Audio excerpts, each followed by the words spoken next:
This is a meeting of the Plainfield Housing Advisory Committee meeting on August 12th, 2026. We're going to call the meeting to order. The first item of business is to approve the minutes, and we're going to probably try to do both at once, and then we can discuss both. So a motion to approve the minutes from June 24th and July 8th. Motion from And- the, And a second, second. and who made the motion? Oh, that's why I was asking if you were. Yeah, yeah. I'll make the motion, then you seconded it, so we can discuss the minutes. Any comments? If not, we I can, guess I had a comment okay, yep. about, the July 8th meeting. I think it's the July 8th minutes. Okay, sorry. I was reading the minutes on June 24, and I thought we had written PAC or PHAC has approved Janice as a candidate for our open position. And then I read like a couple hours later that it said PHAC can recommend. So I was just wondering what's going on. Yeah, we recommended Janice. Well, we actually said we proposed, we said, we had a motion to say that we recommended her or to the board, to the select board. Yeah. But now it says, it doesn't say that, it says something different. And so I don't understand why we had to change the notes. So what do the notes say? It says PHAC can recommend. That's it. It doesn't even have a period at the end of the phrase. I'm not understanding why we changed the note. Oh, I think we were discussing that the process was that we can recommend to the select board. We discussed at the second meeting, at the 8th meeting. Yes. We never discussed that at the 24th. Yeah, because Russ wasn't here at the Correct. He wasn't. 24th. Yes. So we left it as we were gonna, when Russ came, then I think, what did we end up doing, forwarding both names? And then the Yeah, select board- we did, because I think there was some confusion about whether Russ had a regular conflict of timing on Wednesdays at 5 or if it was just that one time. And so Francis Rose wanted us to extend the opportunity to Russ. So we did that at the next meeting. And then Will and I ended up, after the vote, recommending them both or either. So that's what happened. And the select board chose Russ at a select board meeting, which I didn't attend, but I saw it in the notes. I understand our outcome. I'm just saying that the meeting notes should reflect what actually happened. Okay, so, Was that we approved Janice. And then we were aware that Russ was not present. okay, So I have the original notes. Yeah, Which side is this, which item number is this, or that you're talking I don't about? know. I think it's like first we approved the minutes, then we had changed the Okay. agenda, then we had How did committee we, agreements on it, blah, that's blah. about so many items. So it's a first item, really. We took this, it's under Janice Grill and Russ Green, at least the way these minutes are. Yeah, so it looks like I just didn't finish the thought, but like, I think it was supposed to be PHAC can recommend. And we either. might just, I think we ought to add that we weren't aware of that at the time. We were aware that we could pass a motion to recommend, to approve, I think we even said. Well, I knew that we could not make the choice ourselves, Betsy. I knew that the select board had to make the decision. I think we both knew that. Yeah, we all knew that too. Oh, you did know that. But Oh. I think that the notes should reflect what we did, which was that we forwarded Janice's name. And then it sounds like stuff happened afterwards that I don't know how you note that, but you could note that in the next meeting notes, that after discussion with the select board, we also agreed, it was agreed that we would also interview Russ. And that we also recommended him, and we decided that we would put both names forward. I think that we could do it in this meeting. We can add that on this agenda item, but we can't technically add things to the meeting's notes if they want. No, we could make a Oh, correction. you can? Yeah, we can make a Okay. correction. That's what we're doing now. Is Gotcha. we're voting to, we have draft minutes. And then we can discuss, make any changes to the draft, and Okay. then submit them as approved minutes. Okay. So if you can find a place to We're insert, ready, as soon as we wanna. yeah, and if you read those back. And then we can decide these will be the minutes that reflect the meeting from the 24th. Yes, because they Okay. haven't been finalized, so it says Right. PHAC can recommend. Janess or Russ, Do we just say We will? recommend the candidate as noted, as outlined or whatever, as discussed with the select board. And then at that point, we recommended Janice. Right, because because at that point, we weren't sure about Russ, so we Yes. wanted to do something. That's what we did at that meeting. The next meeting, Next we have meeting. both candidates, which we forward to the select board. How's that so sound? it says Perfect. PHAC can recommend a candidate as discussed with the select board. We recommended Janice because we aren't sure about Russ at this time. Well, we just recommended Janice. Yeah, The but way- because we weren't sure about Russ. Yeah, I mean, we did, Well, we weren't Yeah, sure about his Yeah. schedule. we were, that Availability, was part of the discussion, availability to the, right? okay. So that was the meeting of the 24th, Yes, where we forwarded the name of Janice and we discussed Russ's availability. yes, One sure of it, on July 8th. It was here, which I didn't do, so I don't have those notes. 'cause I was- And on July 8th, we recommended both. Do you want me to put on July 8th that we recommended? Well, I think it's in the minutes in the. July 8th, okay, No, so I'll no, do that. Janice's recommendation to the select board was done in the previous meeting, which is, it states that. In the eighth, then the eighth one? The eighth Okay. minutes state that we had approved Janice. Will ask both Janice and Russ to write a short summary of their interests concerning the committee. He will forward these along recommendations to the select board. Right, that's what happened on July 8th. which We're is- just, so the issue that you're addressing is the 24th Yeah, minutes. Yeah. So that's the only minutes we're making a correction to. We all on board, we're all on track with 2 sets of minutes. We might have done it one at a time, but I think we're good. okay, so don't we have to approve the change? Yes, we wanna, but you wanna read them back one more time, just so we're clear.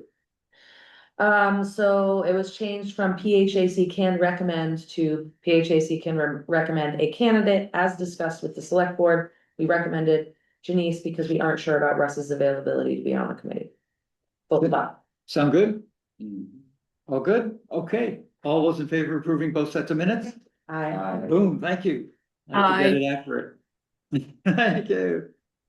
Okay, we have changes to agenda and we do have one. And it's Betsy wanting to discuss the walk with the Park Service. Service, yeah. Okay, and we'll move that right after community agreements and public comments. So you can read the community agreements. so our committee, has just agreed that we are going to abide by some, community agreements and rules such as letting people, finish their thoughts and have their say. While also keeping track of time and trying to stay on topic. We also want to have an open mind and disagree with ideas and not people. And make sure that we're being open-minded in general. Hey, thank you. Any public comment? Okey doke, Betsy, you can, Yeah, I did send out something about it, but, I was just gonna say the Conservation Commission and National Park Service. Rivers, Trails and Conservation Assistance Program. Have been meeting. And I think they came to Plainfield through a recommendation. From a consultant, I forgot her name, who thought maybe we could benefit from what they do. And they have been trying to help the Conservation Commission, and you can correct me if I'm wrong, if you know better than I do. They were, as we look at the town, and, it's soon to be, changes in terms of, loss of house, loss of the building structures in the lower village, et cetera. After the buyouts and after the homes are removed. And then somehow they got on thinking, oh, maybe Rose had discussed with them the proposal to do a pathway, a walking pathway to the new co-op. And so they came on July 15th with the help of Michael Billingsley to organize things to walk from the village, from the post office to Outer Spice, to just look at what it's like to walk on, to experience what it's like. Scary. And to look at what it's like to walk that corridor as a pedestrian. Did you all wear safety vests? Yes, Good, good. so the National Park Service gives off They safety don't mess vests. around. Yeah. And then we walked, I think, Sam was Sam Clark was part of the group, and Michael, of course, so that, and others, Carl Bissix and, more. So, it was enlightening, and and Alicia, so she had on her, accessibility hat as a chairperson of that committee. And so she and others pointed out great difficulty it is for people to cross the streets and to be safe on the sidewalk. So we talked about where it would be great to have crosswalks. And so they made notes of all these things, plus areas where there are no sidewalks, like from the blinking light all the way from the blinking light to Outer Spice. There is no sidewalk that's in any way safe to walk on or wide enough, etc. So anyway, they made notes. All these are going to be in the report. The report will consist of a basic what do I call it? Proposal. They're calling it a scope of work. So what it would look like to do a walkway, a safe walkway, and what that features. Great. I think it was a great What organizations opportunity. were present again? I mean, Which organizations were present? the Conservation Commission, Michael Billingsley was there, myself and Lauren were there as part of the Plainfield Area Community Trust. And Alicia was there as part of the Accessibility Committee. Later, Greg Western joined us, and we went from the parking lot where we park up here in the Goddard campus. We didn't walk the section from the post office to Goddard. We discussed that and how that was a agreed upon pathway through the grassy section in front of the health center, but has not been maintained. What would be ideal there? We discussed that a little bit. And then we walked from the corner, sort of like the corner of Route 2 down below the manor along the tree line. And as far as I know, that is what Mike had agreed would be a good place if we were going to get funding. That would be a good place to put that walkway. We still hope so. Yeah. And then we walked down to the old drop off to Route 2, where now there's a lot of, vehicles, and it's right across from the construction. I mean, The old access there, that road. yes, Cool. and then we're stuck. Yeah. Yeah. So from there to Coburn Road is yet to be determined. But from Coburn Road to the co-op itself, the old Route 2 corridor, which is like about 20 or 30 feet in from the present day corridor of Route 2. That old Route 2 corridor, which is still, I think, has a right of way. open, and it's next to the cemetery. And it's grown in, anyway, it's still there. And it's easy, Rose is very confident that that could be easily cleared. So later this month, Greg Western's coming back, and Rose and myself and anyone else who's interested could join the walk through the swamps. Betsy, did they say that that was a follow-on meeting? Because I participated in a prior couple of meetings, one here on the campus with Greg and Rose Paul, and then a prior one with the National Park Service in the village. Did they say it was a follow-up? Now, that's what I'm asking you, if they referenced the prior work that they had already. I'm not aware of that, but that's great. And so there's, yeah, I mean, yeah, we're just trying, I think we had hoped that maybe we could maybe have a trail that would somehow hit the Cape Farm Road, which bisects that this piece of land between here and Coburn, but it doesn't look like it. So they would like the trail to be in the Route 2 right of way, which is, I forget how wide, but you know, it's probably 12 feet in to the whatever it is, you know, a berm that drops down. I don't know, you know, we'll have to figure that out. But so it has to be closer to the road, in other words. Yeah, so anyway, good news that people are trying to figure this out. And there was a lot of concern from the Park Service about the safety in the village, and they will make that a component of the report, a big component. Thank That's you. great. I've been living That's there great. 3 years and it's terrifying having a child living on that section of road. We, Will and I and Karen Hatcher met with representatives of the Land Use Planning Board and Land Use Review Board. Land Use Review Board. Is this And- Plainfield's land use? Yeah. This is the governor's committee Oh, okay. that will have the final say on these land use maps. Oh, these current, And, up and coming maps. And so we had a brief, it was kind of like a meet and greet thing with them, with representatives of that group and regional planning.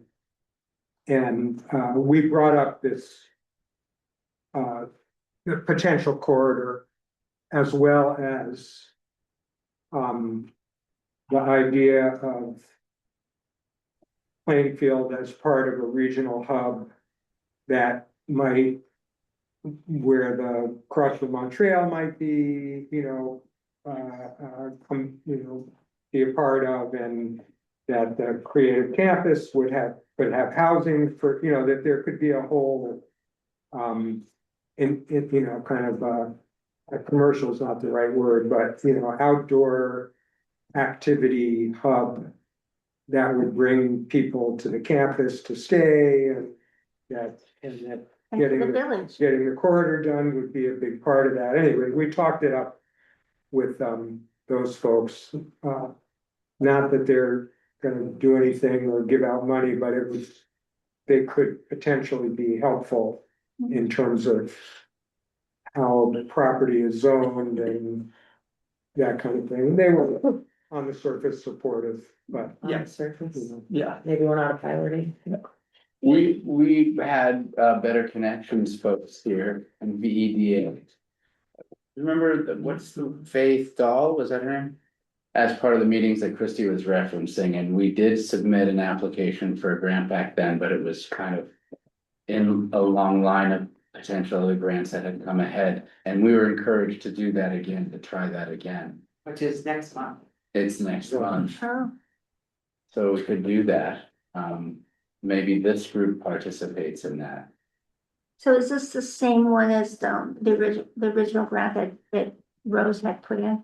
or part of putting it. Yeah, did she mention it then? No, I was just aware of it. Yeah, Rose I didn't Stewart. know, I get the name of the organization or whatever. Yeah. Okay, yeah, so maybe this document that they're gonna put out will be ready, I hope, in time to add to it, because it's basically, it's a encouragement or whatever, it's a rubber, it's not money, but it is. Support, basically, It's yeah. support, and it's articulating, that they're gonna do a really good job articulating. I think that what the corridor looks like right now. It would make sense that Rose would pick it back up, because she definitely built a nice application, she knows, she's familiar with the process, they know her name. Maybe we'll go back to that, maybe should I, do you wanna reach out to Rose, or maybe I would follow up with her? Okay. She knows about, Yeah, Which Rose Paul? Rose Paul. at a conservation commission. Better Connections also is assistance, technical assistance, it's not, it's funding, or I guess it's seed funding, but Okay, it wouldn't actually build a trail, right? It's just. Okay. It would be- Preparation to put a trail in place. yes, yeah, that's what okay, yeah, because I knew this was just a work plan, or whatever you might call a proposal. And then we're gonna have to get another one before we could get actual grant money. But Is the grant, this is just an aside, is the grants working group that we had discussed, is that like a thing for this committee, and it's, I don't know if that morphed, or it was a while ago. Which grant? We had briefly discussed, maybe like, forming a committee, yeah, and I'm just wondering if that happened. Not yet. Okay, just curious. Yep. Okay, is that? thank you. Okay, That's yeah, fine. thanks, great to hear that that's moving along. The next item is this regional land use plan, which is in the process of being adopted, and I'll try to just give a quick overview of what the Regional Planning Commission is trying to do. And I'm gonna share some screens. It's gonna get confusing, there's gonna be a lot of names. But we'll start out with, this is the current land use map. This is, the current zoning. This is what the town has now. You can see the gray area is the village, all the dashes are river corridors. The green here is conservation, it's basically L.R. Jones Park, State Forest, excuse me, and the 2,500-foot contour, where Act 250 takes place of any development over 2,500 square feet. And then we have wetlands, and then the yellow is what we call rural residential, which is near the village and has 2 acre zoning. The other green area, the bulk of the town is forest and ag, which has 5 acre zoning. The yellow area does not have access to water and sewer. Yes, The what doesn't? the yellow rural residential does not, the water and wastewater system doesn't go out that far. So that's why they were at the 2 acres for a septic system. This is, gotta go down, I got some. This is, Yeah. this is a bullet point of what is happening, and the tier 3, when Act 181 was passed, they had tier 1 and 2 and 3, and 3 was a conservation area where Act 250 would take place if you had built a road further than 800 feet. It didn't go over well. It's probably an easy way to put it, and it was repealed. So right now, everything is the same as it was before Act 181. The land use plan creates no new regulatory overlays. The plan is advisory only to local communities, so they can look at it. There's nothing that takes place, except the tier 1, which is urban or rural areas with wastewater that can have Act 250 exemptions. And this is to encourage new housing. this actually has been in place for a while. What they're doing is they're gonna change the names. Tier 1A is, think of it as Burlington or Barry. No Act 250 permit is required in that area for new housing. It is all regulated on the local area. Tier 1B, which is where Plainfield could be, requires no Act 250 for new housing, priority housing, if it's less than 50 units on less than 10 acres of land. The development is reviewed by the zoning administrator, DRB, the town, and in compliance with the town plan. Sorry. Yep. Real quick, 1B is that your assessment? Is that like what we're thinking we're gonna land in? It's aspirational. We can become 1B, we can't become 1A because we're just not big enough, let's face it. So the regional plan, the regional land use plan.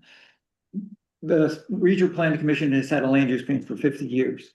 They're updating the 24 to 26. They're taking previous designations and combining them into smaller, easier to understand units. So it's consistent over statewide. It identifies areas where development is possible and appropriate and becomes the basis. The land use map is the basis for tier 1 exemptions. So we're gonna go to another map. And hold on a sec, I did something I didn't want to do. And I don't know how to undo it. Oh, yep, hit that arrow. I'm back to a cursor? Yep. Thank you. Made me nervous there. I do things I don't know what I did. This is the proposed land use map. This is actually a site that I will send out as a link where you can click on a parcel. It's interactive. You can click on this parcel and make comments. So if you don't think, if this is your property, you don't think it should be here or something else is wrong, you can comment. They want these comments by the end of August. 28. Yeah, 28, yeah. So in the new map, you can see the pink area is the village.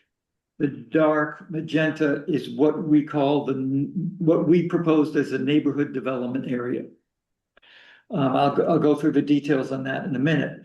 The blue area. Will, on Yeah. the screen, I don't have the new map. I just have the page that you said, whoops, I did something wrong.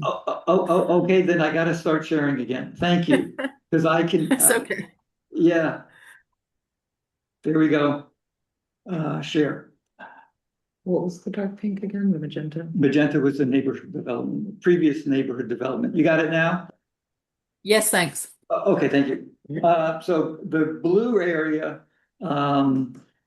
it is open land, forest land, basically land with open cover. So it can be agricultural or forested.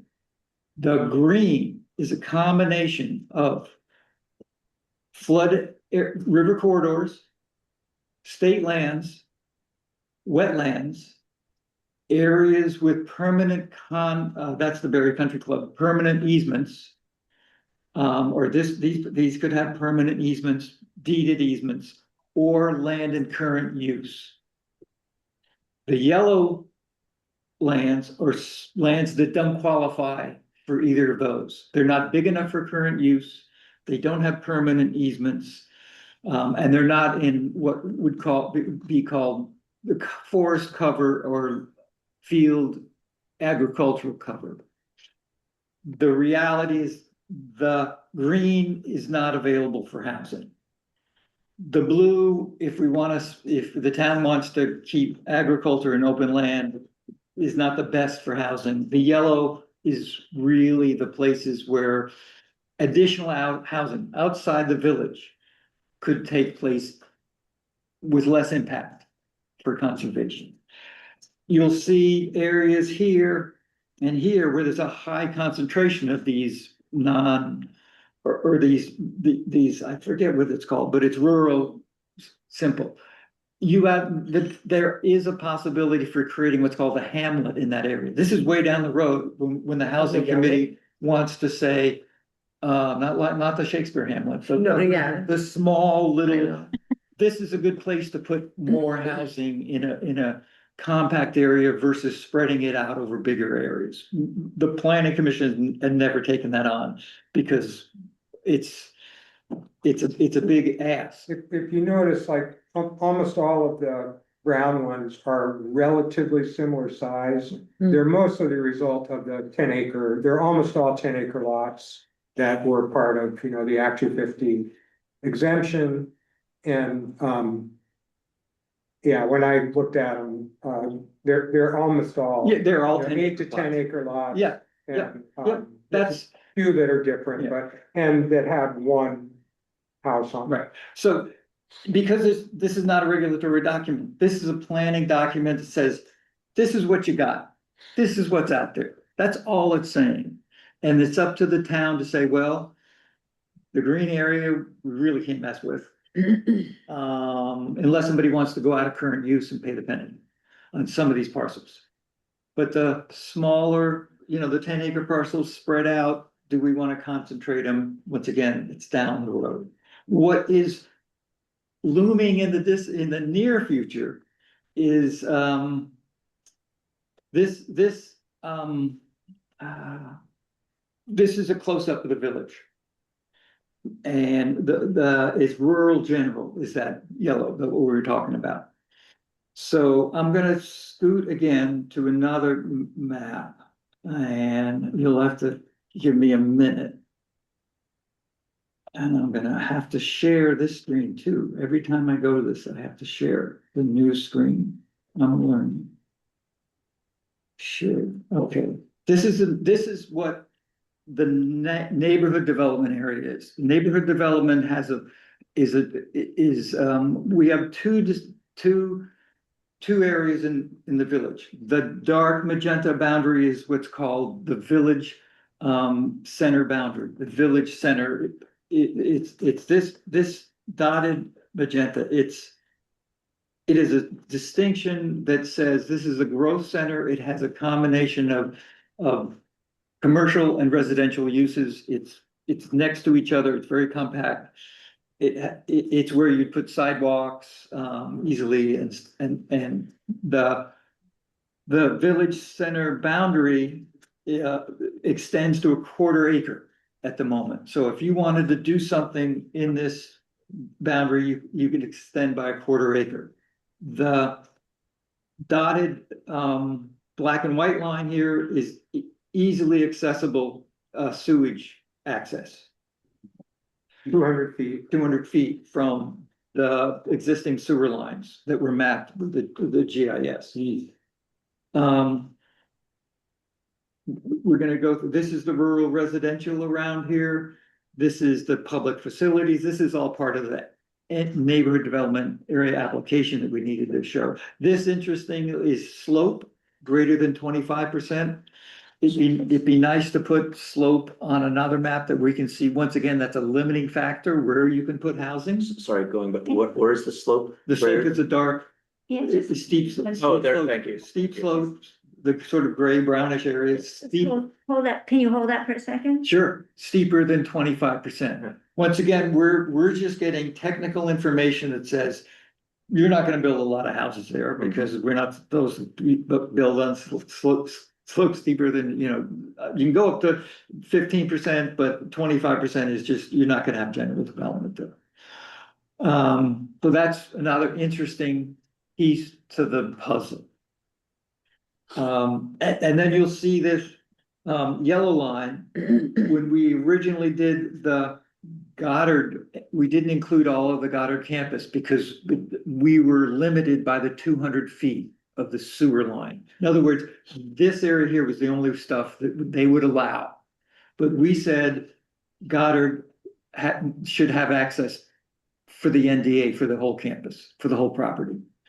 Which the new NDA includes the village in the new, as the village district as the NDA. This is the flood hazard. Once again, another layer to look at and say, we don't want to build anywhere along here, anywhere along here. A lot of it you can tell by looking at it, but the river corridor goes through a lot of the village. Which is one reason why taking the dam out would be useful.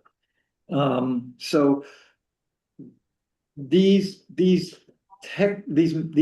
techniques are a tool that we can use. So Where were these gathered from? Where? these are all as part of the database from the Regional Planning Commission and the GIS. They've been gathering this data for 50 years. Excellent. Well, I should have asked this question when we talked to regional planning, but when the dam goes out and there could be, and depending on what happens with the Brook Road and the bridges, that could in real life change the river corridor. Yeah, So I wonder what the process will be. you would be you'd do a map amendment. You can do this, you could do this for the FEMA maps. You can say Right, I this is. remember talking about Yes, so that. you can do a map amendment, so if anything changes. Who would you be doing a map amendment with regional planning? Yes, Because they're,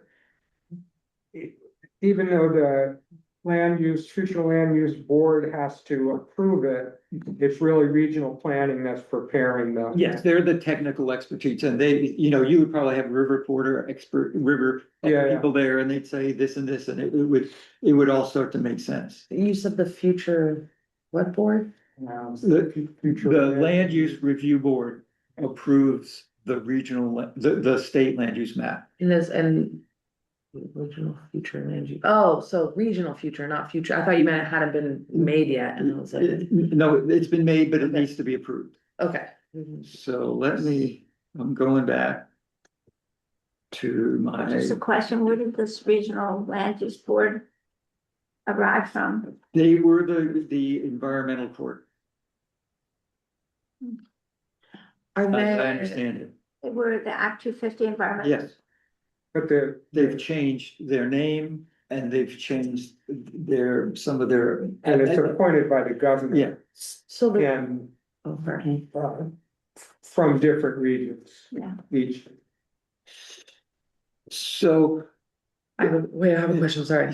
yeah, sure. So I had heard a lot of stuff about people being upset that the regional planning commissions were essentially the ones who were going to approve or not approve, but that's changed now. They're only making recommendations or helping Yeah. with map amendments. Yeah, the regional Okay. plans and the future land use maps in each region get submitted to the land use review board, who approves the statewide version. Okay, It's that was a complicated. point of contention. I saw Yeah, people were yeah. very upset. No, I believe that the land use review board reviews everything. Okay, So now we're gonna get to the difficult part. Where Plainfield, I'm just gonna talk about Plainfield. Plainfield has two designations, that the neighborhood development area, which I'll call the NDA, and the village center, which I'll call the center, it's easy to say. Those are two components of the major ones, which is centers and neighborhoods. The future land use plans will deal with those, center Burlington, Shelburne neighborhood. Plainfield is center village. Neighborhood development area is the neighborhood. We have qualifications or advantages as an NDA. This is the list of them. Benefits for housing developments. They're exempt from Act 250 review. We have Qualified. equality. If that's important, because Yeah. that's different from the tier 1B thing. Yes, they're not qualified. yes, because this is our, yeah, and if, so basically, there are qualified exemptions in the NDA. And we have connections with municipal planning grants, Better Places grant, Vermont Community, all these grants, brownfield, state affordable housing units, we get priority for those grants, being a neighborhood development area, because we met all these criteria in the application. Those legacy benefits carry through automatically to the new names. In other words, our village center has those, will carry forward. We don't need to opt in for any of those. So those benefits carry through. The and that neighborhood, like Goddard, that's qualified as a single property has an Act 250 exemption. But the tier 1B has permanent Act 250 exemptions. The current Act 250 exemptions will expire in January 1st, 2028. So they'll be gone. They may not be. I can't get a solid answer. 2027. No, they were 2027, they moved it up to 2028. So they're in place all next year, the qualified exemptions for priority housing. Act 250 under 50 units. Well, my reading was that all the benefits of the NDA go until 2034. Yes, yeah, Just, yeah, they at 2034, but they'll carry through this next transition from the neighborhood development area, village center to tier 1B. if the town Yes, decides to opt into tier right, one. but even if we didn't opt into tier 1B, those benefits would carry forward to the end date of 2034. So we have to The opt in to NDA extend. Yes, Yeah. all the NDA That's stuff, where all the village center carries through. The Act 250 exemption is the thing that we need to make a recommendation on, because the select board, all they have to do is pass a resolution, and then we become a tier 1B, which has the permanent Act 250 exemption. In other words, it carries through. I don't want, I'm not trying to correct you, but it's the tier 1B means complete exemption from Act 250. For up to 50 Yeah. units on 10 acres. Yeah, The NDA is for qualified. The NDA, you have to go through a process of the project qualifying. Yes. And for me, it's important, not to betray my, opinion, but the qualification for the NDA exemption it's not absolute. The project itself has to qualify, and one, and it says it on your thing, one of the criteria is the project has to be mixed income. I don't recall what the levels of affordability are, and I don't even know if they're, I couldn't find them. But there is a significant difference between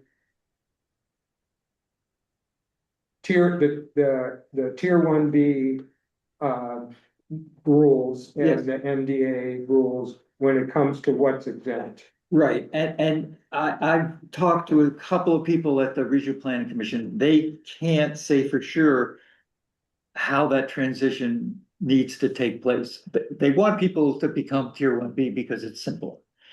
And if a town doesn't become tier 1B, what does that act, does the current interim Act 250 qualification completely disappear, stay as it is? It's not quite clear.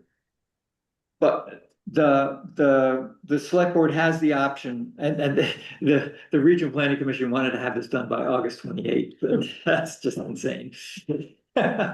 So you can apply anytime forward, but it's something that this committee and the Planning Commission should at least discuss.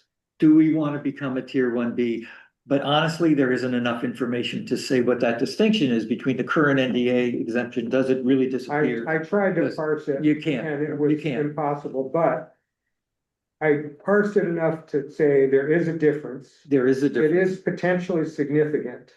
And in my mind, again, when we discuss whether we are gonna make a recommendation or not make a recommendation, I lean towards waiting to see Oh, and yeah, understanding it better and I think that there was, even doing the NDA was in some ways controversial. And I think going to the tier 1B and having there just be a blanket exemption, I'm not as, personally, I'm not as yeah. comfortable. I'm not sure it's totally blanket, but I It can't is. tell you what the distinction is. it said, if And you, what- if you're qualified for the tier 1B. Right. For the less than 50 units or Less less than, on yes. 10 acres or less is exempt from Act Yes. 250 period. With an NDA, it's qualified projects. Understanding what the qualifications are is difficult Yeah. to see. And there can be projects that don't qualify for exemption, but qualify for a reduction in fees. Yes, yes, there is reduction in fees also. So, Sorry. yeah, go ahead. So the way I understand it is, right now with the NDA, we have these exemptions as long as we meet the criteria for the projects. If it doesn't meet the Yes. criteria, we can still try to do things through the That, bureaucratic processes. that's my understanding, and that's what happened.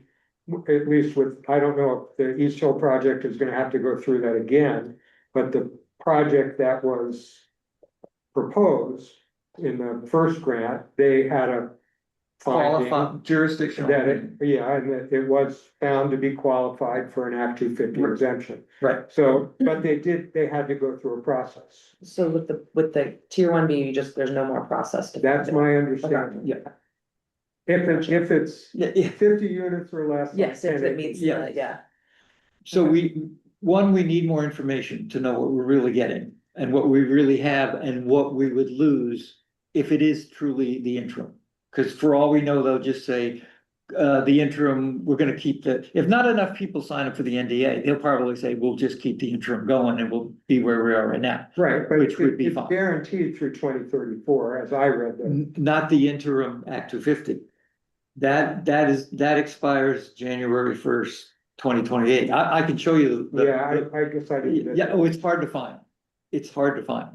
So anyway, that's something the housing advisory committee needs to look at do we want it to be a tier 1B? And then the state land use plan is a tool that we can look at, slope, conservation area, all that stuff.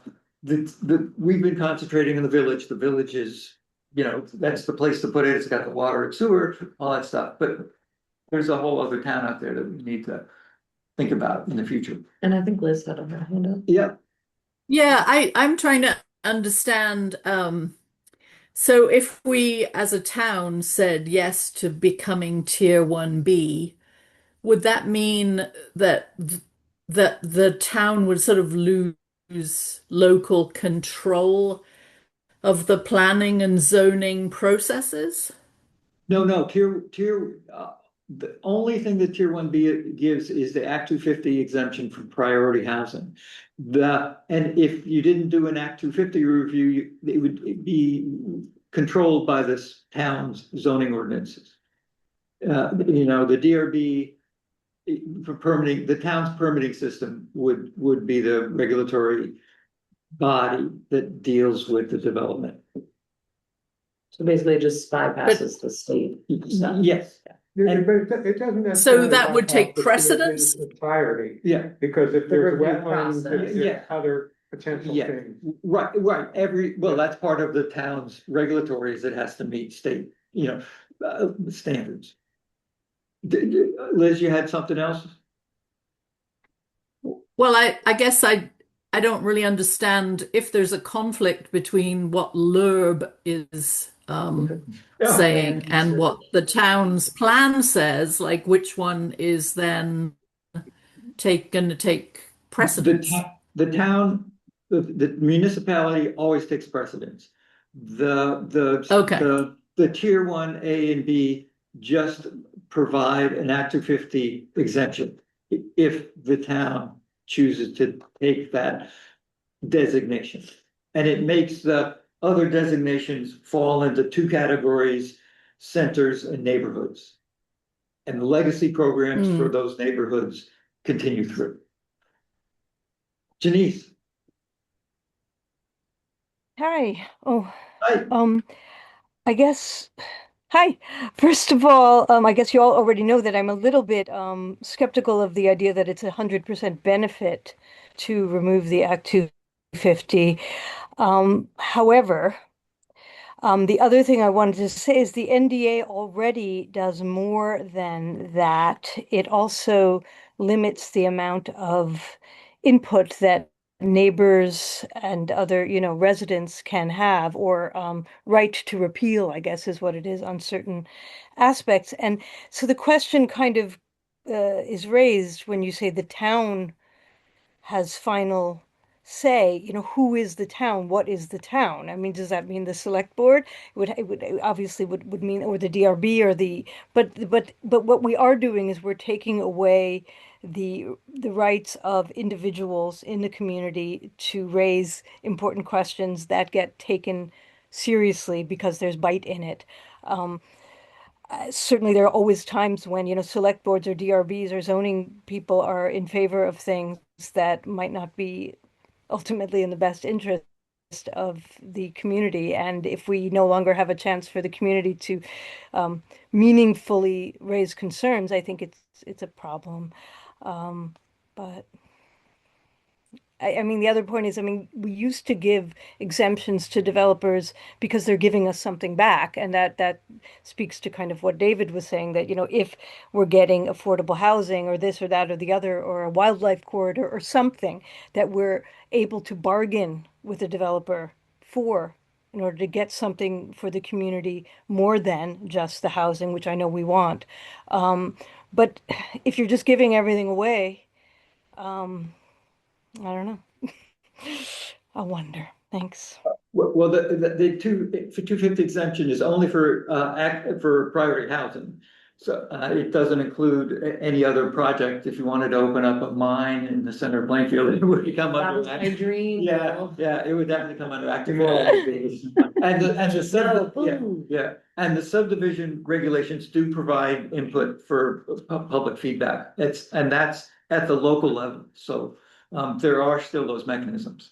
So just wanted to throw that out because one, if you wanted to comment on any of the parcels, there's that interactive thing to look at. When is, you said you're going to be sending that out? Yeah. When and how is that being sent out? I'll send it. It's just a link. It's on the website. I just didn't want to send out a link that you can click on without having a little bit of background. So I'll send it out when I get home or tomorrow. I'll send it. It's just a link to the. Will this be sent out to the community at Yeah. large? I think I'll put it on the planning commission page. Okay. I'll try to summarize some of these tiles and put them on the planning commission page. That makes sense. We just met Monday with these, and it's still.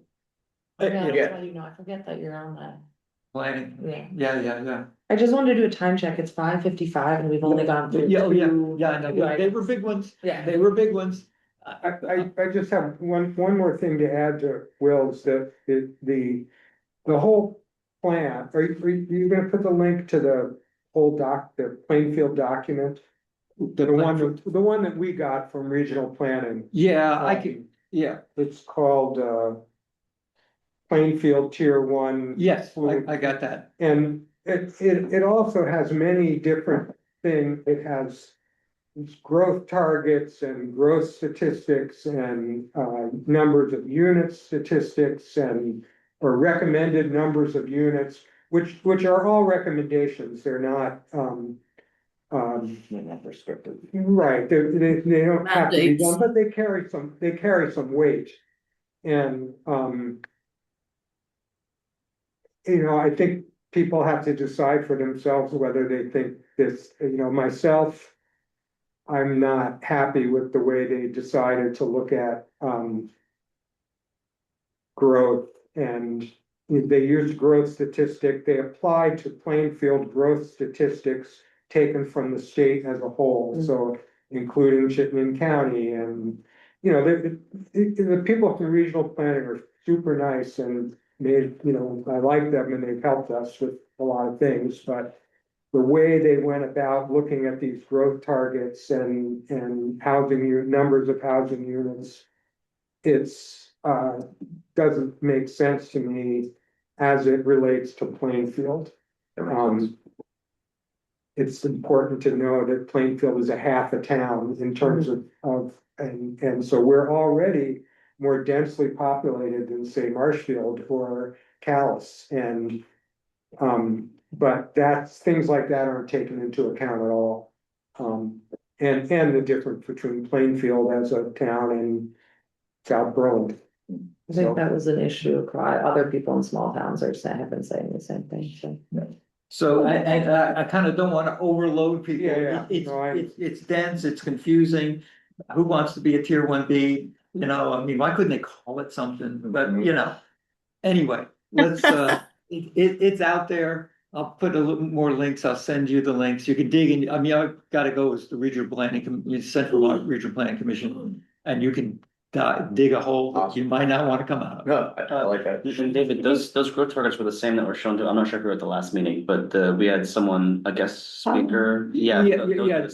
Yeah, Paula had the house, she specifically was talking about the housing targets. Right, I just remember, I Yeah. remember seeing that, I Yeah. had the same thought. Yeah, it's a- for those. It's a, yeah. 100, 250 I mean, maybe? it's a little odd for Plainfield because, you know, depending on what happens on campus here, that stilts, It's like 90. you know, those numbers pretty dramatically, so.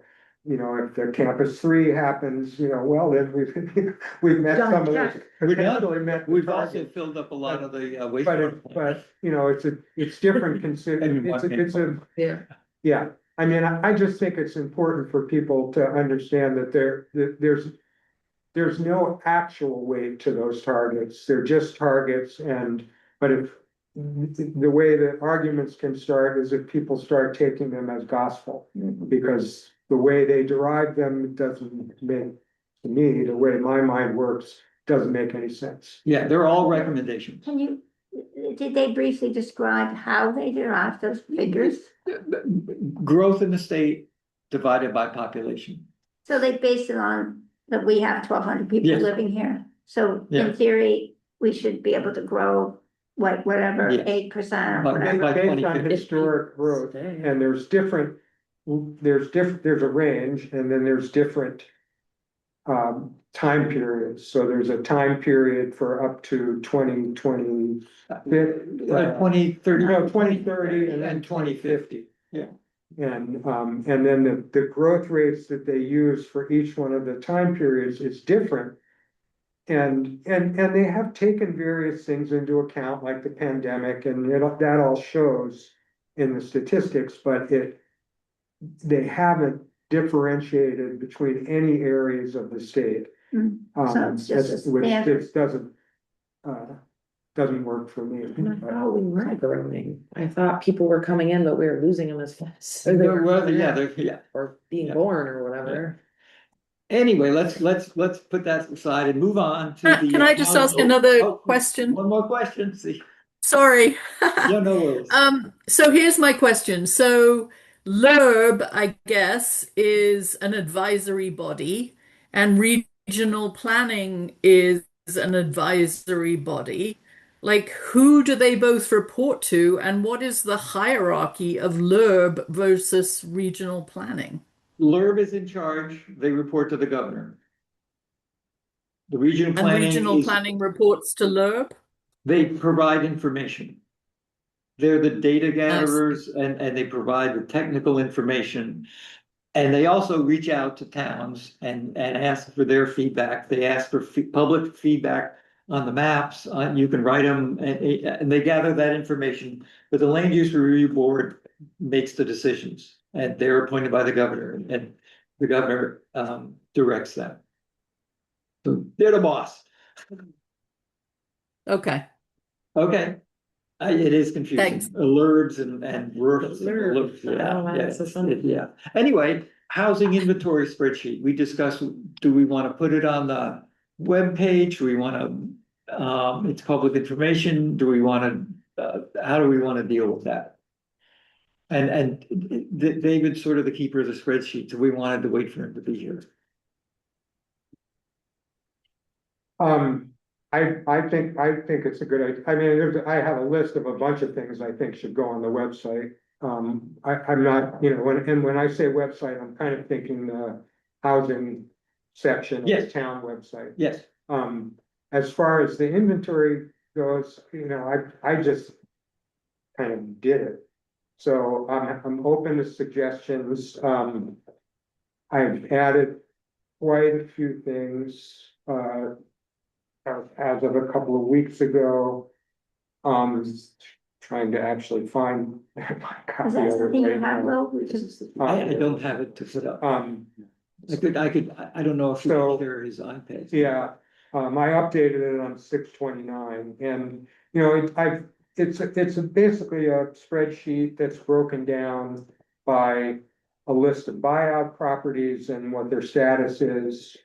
And and I've only gone as far as the village area. I have not gone outside the village yet.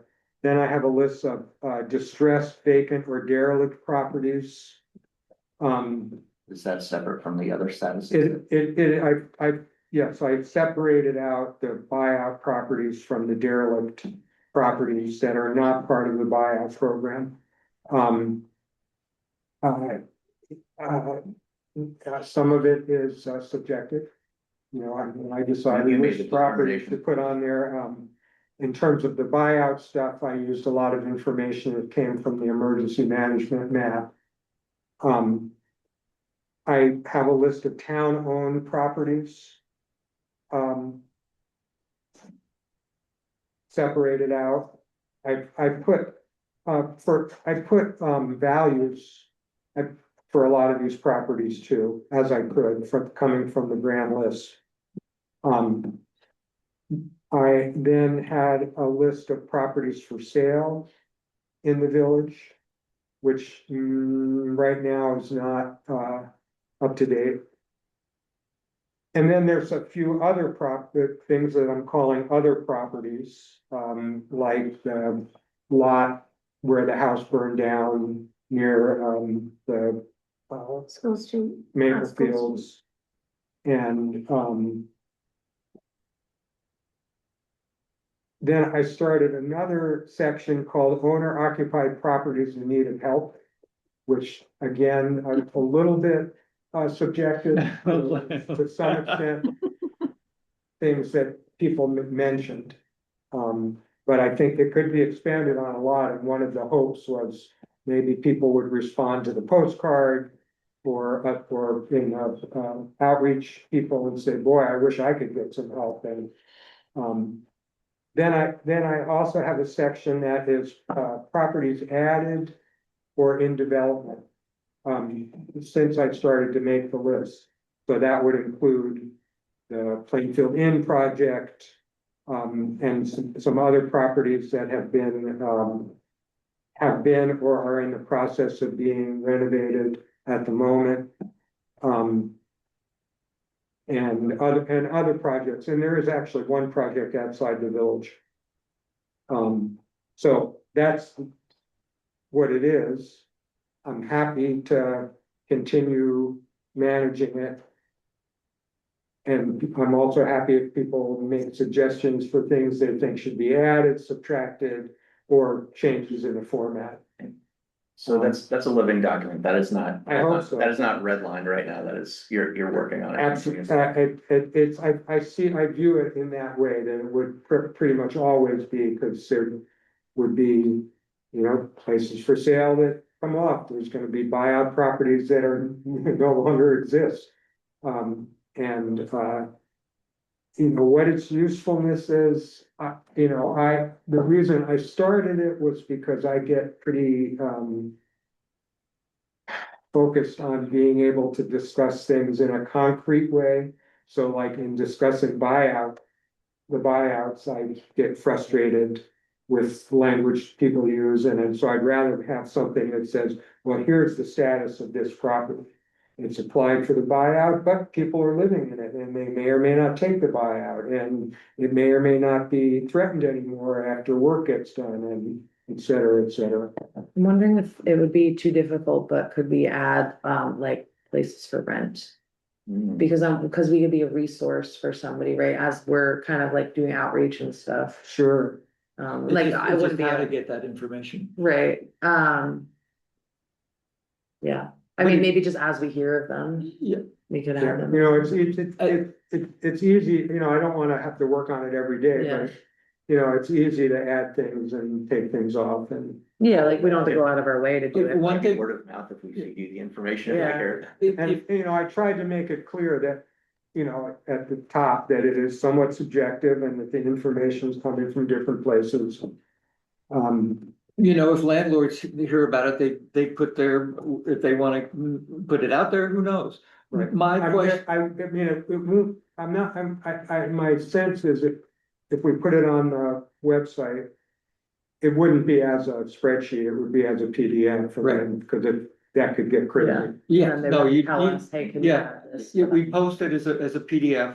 And then once a month, as you update it, you could replace it. Right, I would that, just put that caveat on this, like updated monthly, next update is on this. Or update it regularly, yeah, you don't that wanna, makes sense. Whatever it happens to be, just setting that Yeah. expectation. yeah, as, Just saying the date updated On this date, yes. the Sure. 15th of August. well, don't put too much pressure on Debbie. No, we're making, Yeah. we're making up a date. Yeah. And the other, I would think that this is a really great start for a town-wide, a bigger town inventory.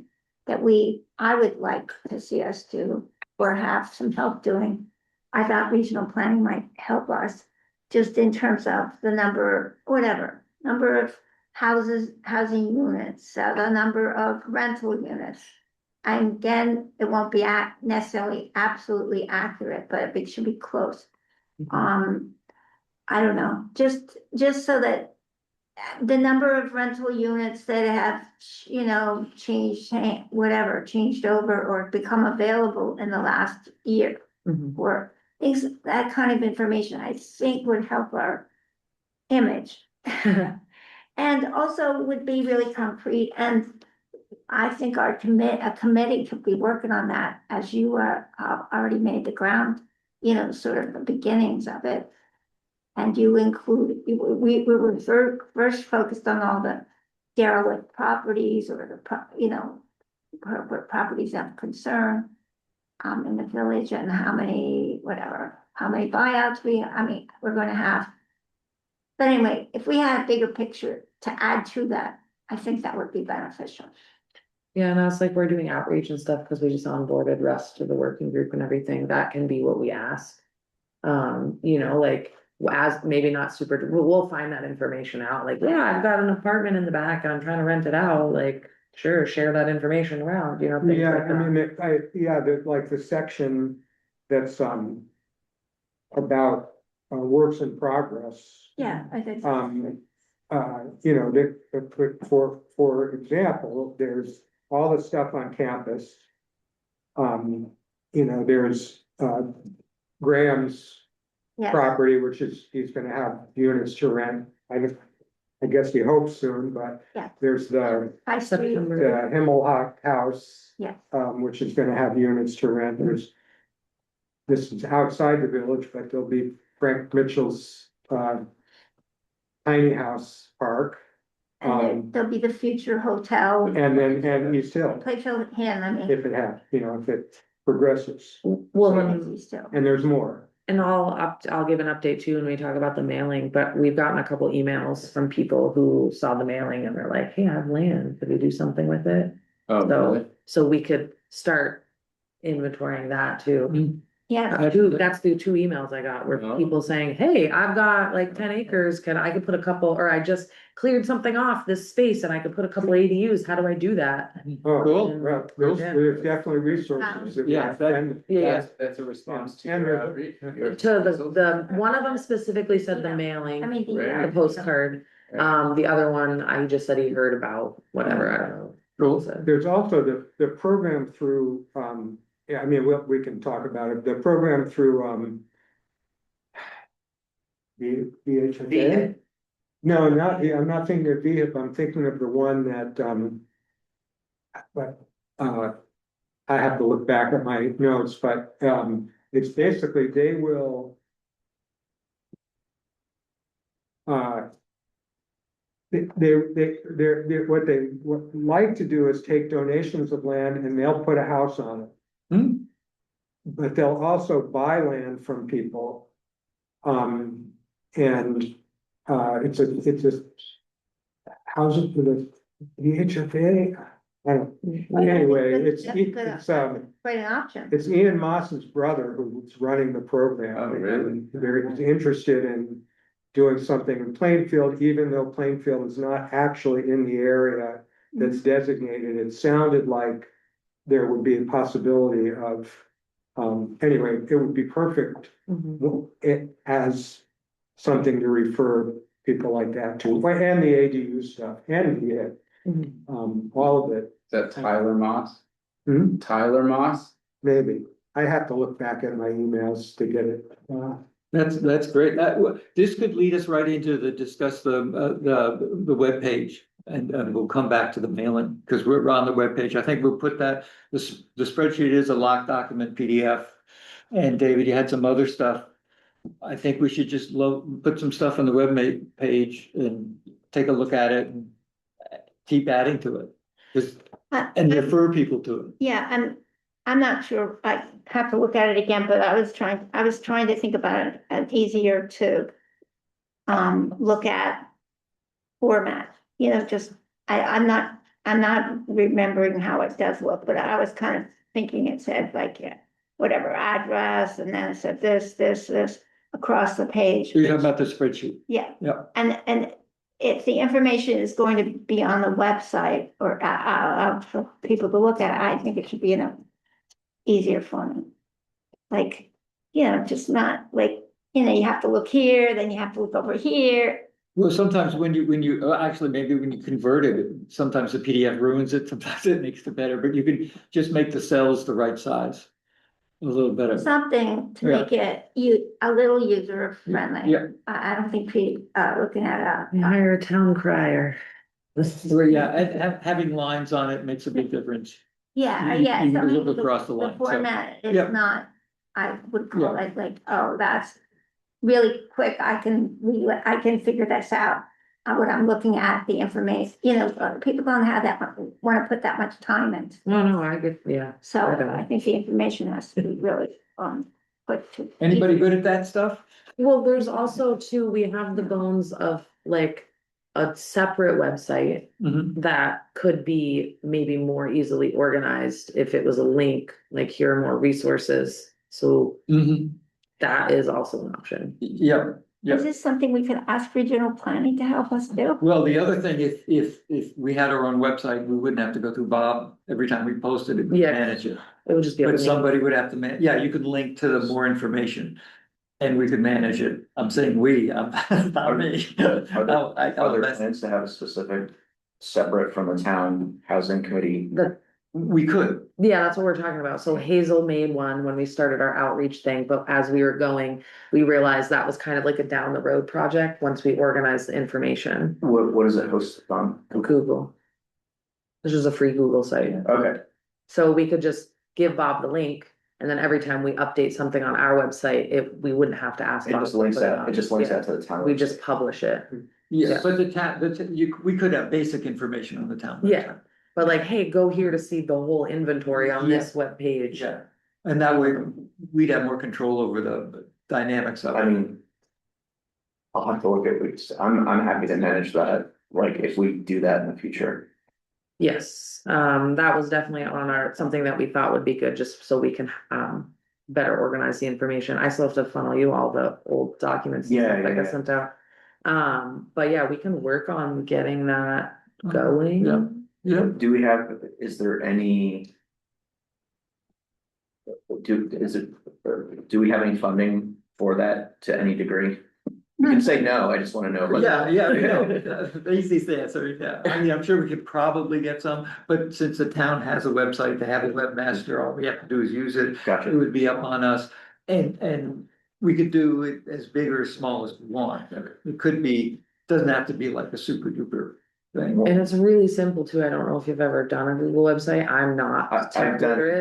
and- WordPress and Yeah, you, and Squarespace. well, but you said you create computer or something. I don't know. It's I really I simple. draw what they look like. Oh, I okay, get gotcha. engineers and then they make it. It's so simple, and once it's set up, adding a document to it or adding a web. Yeah, page is like- like so Yeah, the easy. town website is Squarespace. It's It's- pretty easy. Okay, It's pretty easy to use, but you have to be used to that format. used to that. Okay. One last thing to tack on to that, I don't know if this makes sense for us to talk about this right now, but Sure. there's resources, like state resources that we want to compile and Yes, I was thinking we need to bring that up, so maybe that's. Yeah. Yeah, well, I That would be I on the have website that in list some that form. I was gonna put it on, the list from the NDA. So I gotcha. Yeah. I have a list of things, things that I think should go on somewhere. But there's the opportunities assessment, which includes the list of programs. And, it's good. There's a copy of the postcard, which I think would be nice to be on the website. Yeah. I think there should be contact information, some kind of contact information, and I think that if people have questions or have, say, oh, like what you received, we should have a designated person to respond to those, because I think it's generally, pretty important to respond. I think we should put the vacant building ordinance proposal on the website. Yeah. And the inventory, all those things. Yeah, well, why don't we go ahead and, let's go ahead and do that. Yeah, And then as the in-house website gets constructed better, we can either migrate that or duplicate it. We can discuss that, but for now, let's go ahead. Probably find more money too. It's not like we need I'm just wondering if there is any. We used the funds, there was a time limit on the funds we had, we used them up on the postcard. Yeah, that's why I was the one who made the really bad flyers, because we were in a rush. so who's gonna do that? Who's gonna, You can email Bob. okay, so the way that works is I email him that stuff. Yeah, I'll And- let him know that you'll be sending them Okay. stuff, but try making the conversion of the spreadsheet to something easy. Yeah, I'll just do it as a PDF. Yeah, we'll see how it looks, Yeah, because and sometimes it looks terrible. And he's got, it's the website at Plainfield. Yeah, I'll copy you in on. yeah, okay, good. So we could go ahead and do that, good. I can't say I find our web page really easy It's to navigate. not easy, none of the town's web pages are easy to navigate, None of the towns like, I think East Montpelier's a little easier. a little bit, but, I've been able Yeah. to find the trails, I Yeah. have to say, yeah. or whatever. I mean, I can't find stuff. Obviously, I couldn't find the yellow wood study and. That is something I could work with. Bob, Bob, yeah, I could work with, Bob. I mean, that is what I do is. yeah, He Have might, information hierarchy and making things Yeah. legible and findable, More user friendly. more user friendly, like if he's open to it, I'm happy to work. I don't know how, I only asked him, Okay. Yeah. I don't know if he's gonna I've get never it. even met him in person. You might. he, Okay. yes, he has been doing it for many years. He's very generous with his time to do it. But I'm sure that he wouldn't mind, I think he wouldn't mind. If I can be put in touch, I'll just reach out. Yeah, Not stepping on any toes, but like this is, Well, you know what, I can You could sort be, of fold it all in, copying you and David and how we're gonna do this, and if there's a way to, do that, so I'll try to diplomatically squeeze you in there. diplomatic all the way. Okay, perfect. Update on mailing.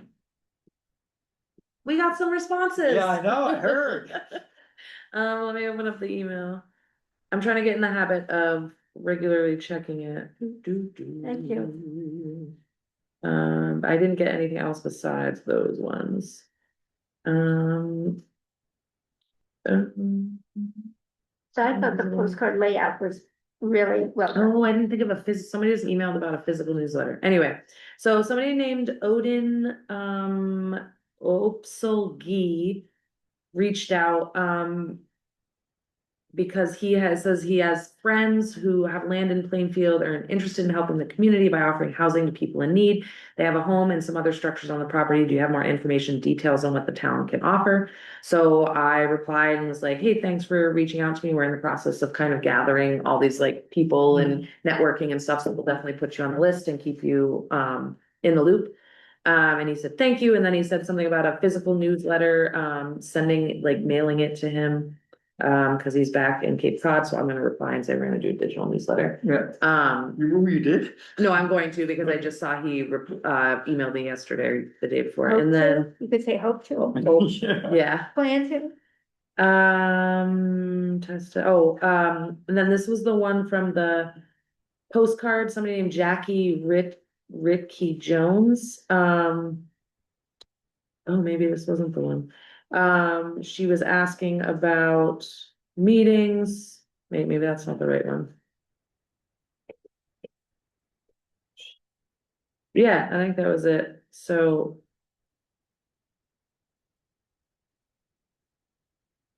Oh, no, somebody named Andrea Mixig. Makes it. Yeah. She owns a the church property on Creamery Street. Yeah. She's considering selling it because her partner died, but then saw the postcard about funding. I have 1.5 acres and this could provide a few ADUs. I'd love to chat about the possibilities. Yeah. So again, I replied and said, oh, well, I asked her about connecting more and she hadn't replied to me, so. Well, but Yeah. that's a property, Yeah. has a lot of potential. She's The another building person. itself is a mess, so, Yeah, but I at mean, least when I looked at it. Yeah. But, yeah, I'm just saying, It's it's a worth- project, well, but it's property in the village. yeah, Yeah. it's actually nice up there. Yeah, Worth the conversation. So that's good that people are seeing it, and yeah, then it's like, that's pretty good. Yeah. That's pretty good. That's useful response. Put it that way. So me and Russ, we went door knocking on Sunday and we were able to distribute the email to a few people as well as get their emails. We didn't go for very long, but I'd say our rate of success was pretty good for people answering the door. Anywhere from like at least a third, but probably closer to a half. Called 2/5. What was it, Lower Road that we had? We went lower. So Lower Road, it's hard, you know, space between houses, driving down long driveways, so, we were out for about a little less than an hour and a half, and I think we got 4 or 5 people that answered the Yeah, door. no one shut the door in our face. No one shut the door in our face. But just the fact that you're getting out there and people have real, it's one thing to read something on Facebook or Yeah. in Front Porch Forum, but when a person comes and interacts with you, that's huge. Gigantic compared to anything we could put out. People were more willing than I thought they'd be. Oh, You know. I mean, briefly, what did you share with them? So we'd go up and we'd tell them first that, oh, we're from the Plainfield Housing Committee, so they don't think we're selling them anything. And then we told them that we were going to be starting a newsletter in the near future, and if they'd want to hear about what is happening with the committee, and other relevant information and resources. And then we asked them what they thought about the situation in housing in Plainfield, what their experiences, and we recorded in brief what their thoughts were. And then we asked them if they knew anyone else who maybe would benefit from reaching out to us, or if they themselves had any resources that they think that they could utilize or provide, or know anyone who does. So, yeah. That's great. And also asking what they would want to hear about or learn from the Yes, newsletter. yeah, that's as well.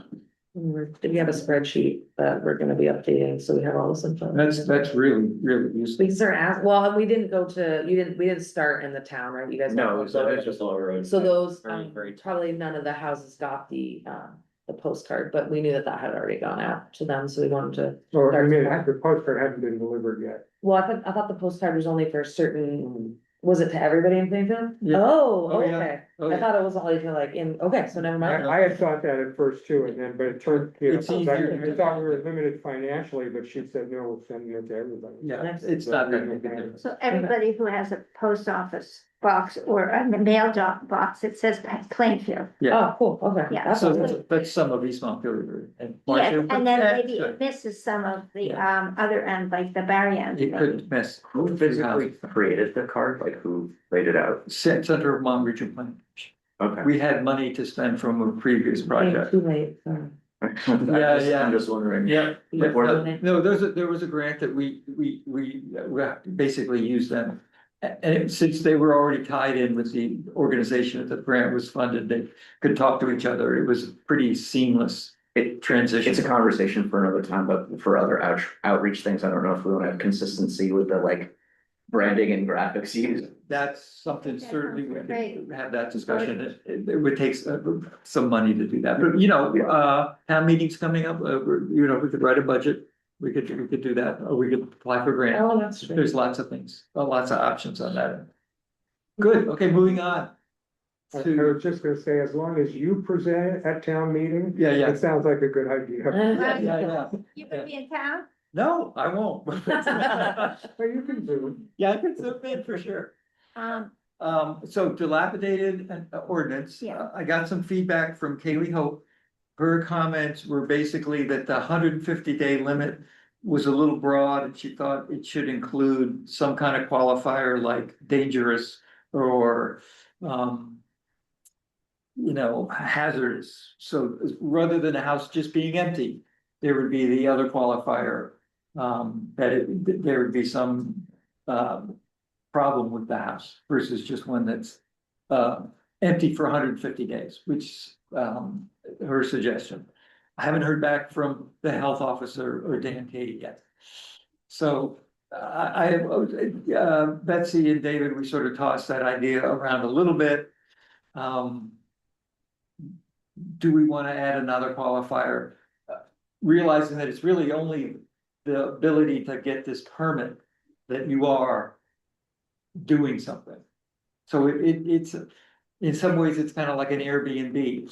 It'd be good to register all the Airbnbs in town so we know what's there. We don't really know other than looking at Airbnb.com.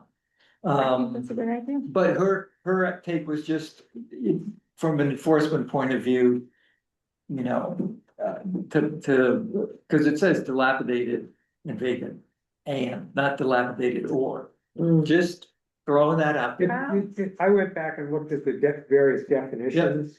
And we could add something to it or not, because the concern that, the definition of vacant building does say, well, except if it's seasonal use and or warehouse, or, there is a definition. There are exceptions. But it could also say, it would be no harm in saying vacant and hazardous and dangerous, both of which are also defined Yes, so I think it's a little bit whatever to me. oh, okay, either or. Yes, I just wanna make sure that we're not dropping the option to notify a homeowner who has left their house empty for more than 3 months. I don't see that it's a benefit to the community to have an empty house like that for long periods of time, unless it's, and then if we get the more information, like I'm coming back in, 9 months, or I don't know, I'm in the process of handing this over to my family, I don't know, some information about the future. But when a house just like the 3 houses I mentioned on High Street, between, on Route 2, towards, Maple Fields and, Outer Spice. Those 3 houses, they just went empty and they just sat there. And like 10 years. Now we have 3 houses that look pretty dilapidated. And, we don't have any real way to address that. We've tried talking to the owner, but, we haven't gotten anywhere. We haven't really gotten beyond that. Yeah. We'll get back to you. I'll get back to you. Type thing. I mean, We don't have any, we need something that makes a person move forward. yeah, and I understand the vacant and dilapidated, or vacant and dangerous or harmful, but I don't necessarily think it's fair if a house is just vacant and there's nothing like wrong with it. I think there'd be a lot of pushback. Yeah, but there's, Like, do we there have- needs to be a period of time, because if you left your house building for more than a year, Mhm. and you didn't go check on it, and you didn't, see if the rain had gone in the basement, or if there was accidentally a window that broke, or, some things happens. Yeah, Put like it an in a bad unmaintained. way. Well, if. Yeah, an if it's unmaintained vacant, house. it's probably unmaintained. Well, I mean, possibly unmaintained. Yeah, so I think that's why the regulation, because we'll find out then. We Would talked- it make sense to say vacant and unmaintained as a qualifier? Of course, that we'd have to define And we have- what it means. Like So the regular, definition of vacant building, any building or structure that is unoccupied by a person. Or occupied by unauthorized persons for more than 120 days, excepting any permitted warehouse, garage, vacation property. Or building or structure used on a seasonal basis. So the question is, does that cover? If we just continue with the vacant building language, does that cover the exceptions that should be accepted? In my sense is it's probably fine, and that we don't have to change it. I'll say overall, I think. What I would love to see happen is for the housing committee as a whole to forward the dilapidated vacant buildings officially to the select board and say, here it is, shit or get off the pot. Or just, We could parse it forever, and they can parse it forever, They and may. they may.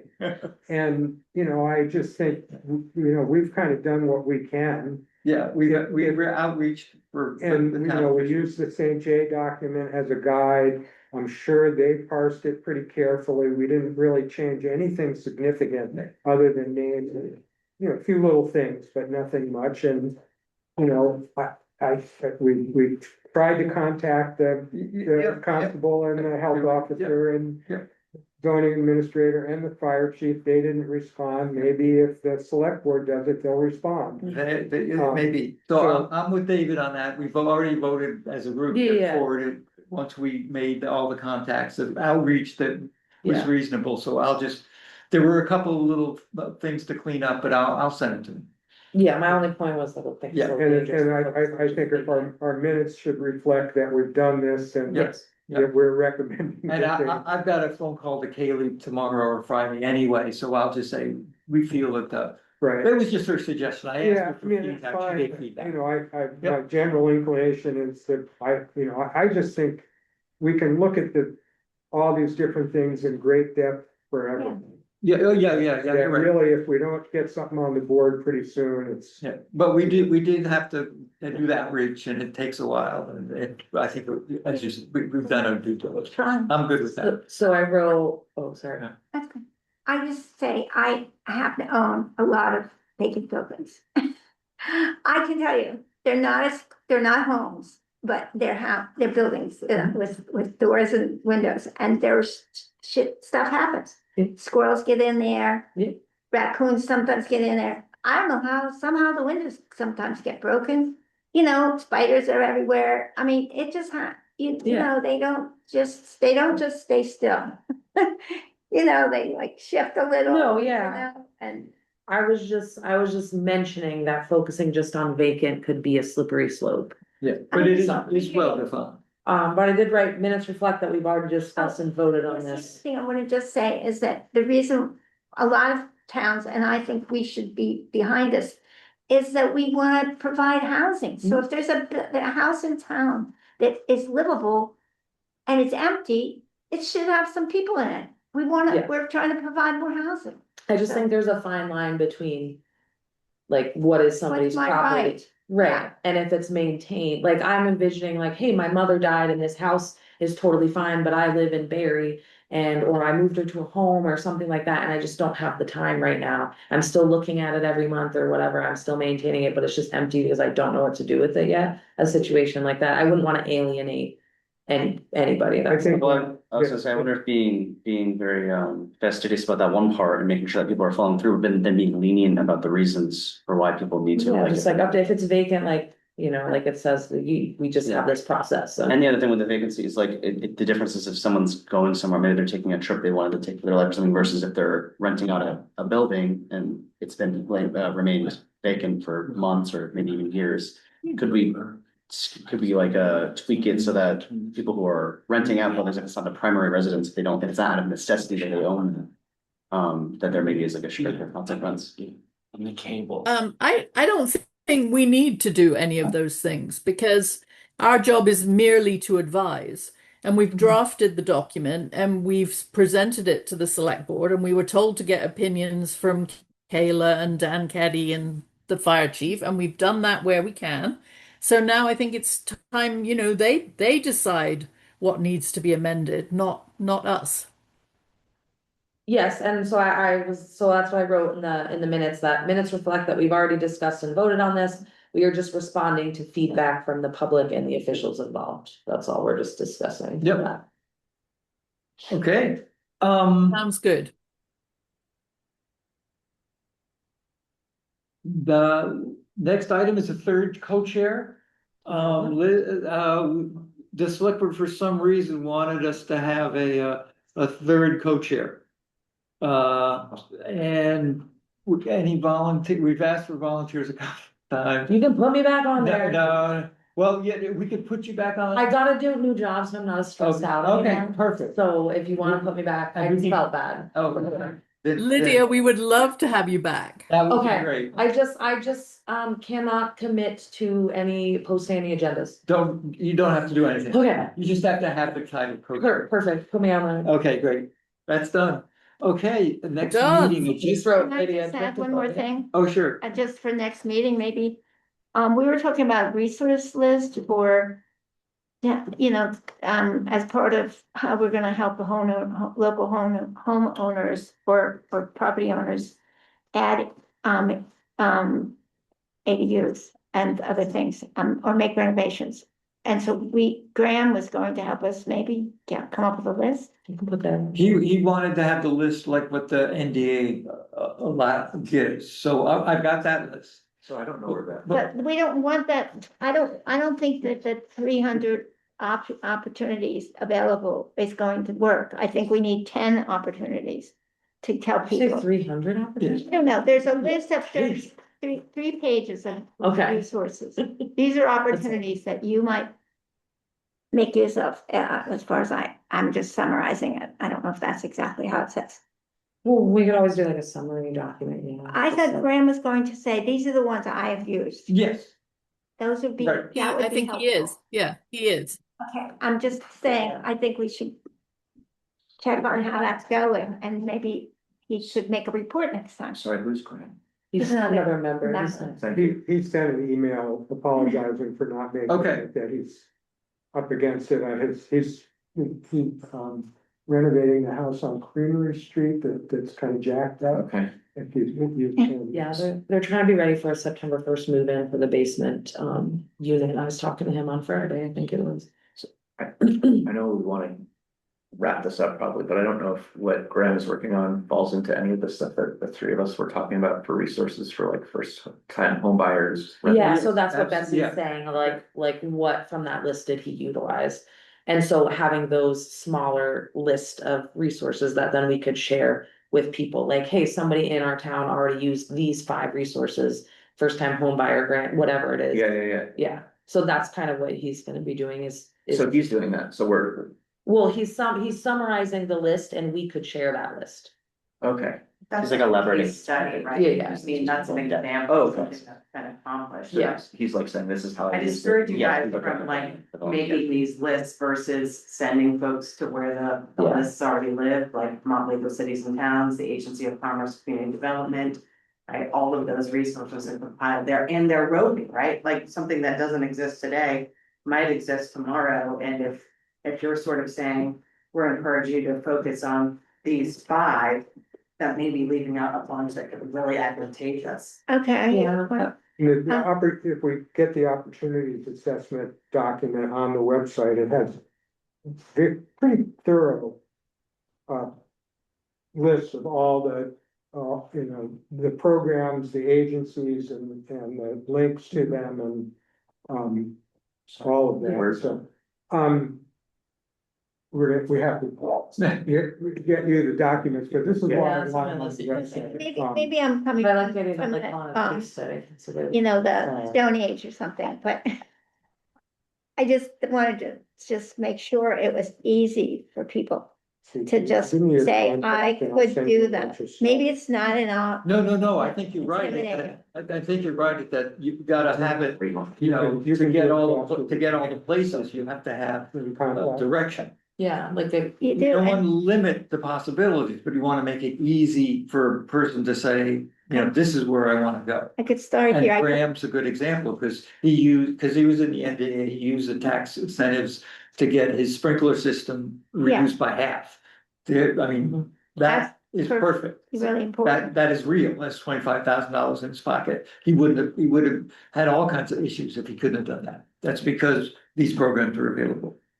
That's, Yeah, his story is good, find some other stories. And then, you know, in some ways, it's just, you click on this thing and it takes you places. so they're like. Yeah. Because everybody's got here's their own I'll thing. send you a bunch of stuff. they do.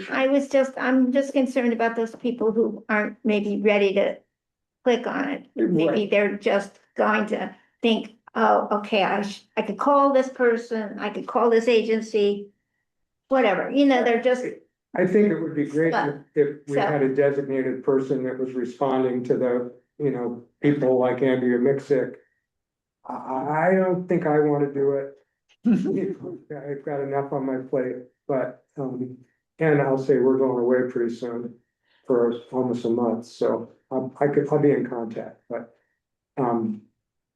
so, but, you know, I think if we get contacted, I think it's important to respond in person if we possibly In can. person. Yeah. No, I know, Oh, but. cause I'm like, I can email them, well, in Yeah, person. well, you know, I think email is fine. Yeah, so I've emailed anybody who's emailed, I've emailed them back. Yeah. It was one of them was like a couple weeks because I forgot to check it and I apologized, and that was the Odin person, and he was like, oh, okay, no problem, you know, so. I'm probably asking the dumbest question. How is that coming into you? Is that like It's the PHAC.outreach, so you're the person that's been responsible. Hazel has access, anybody can have access to Okay. it. It- We were just asked to funnel any bigger things to everybody on the committee, so like if somebody was angry about the ordinance, I wouldn't personally respond, I mean, I might, but I would send it to everybody. Absolutely. I'd be like, hey, we're gonna talk about this, and then I go, hey, everybody, this person's angry, here's the email,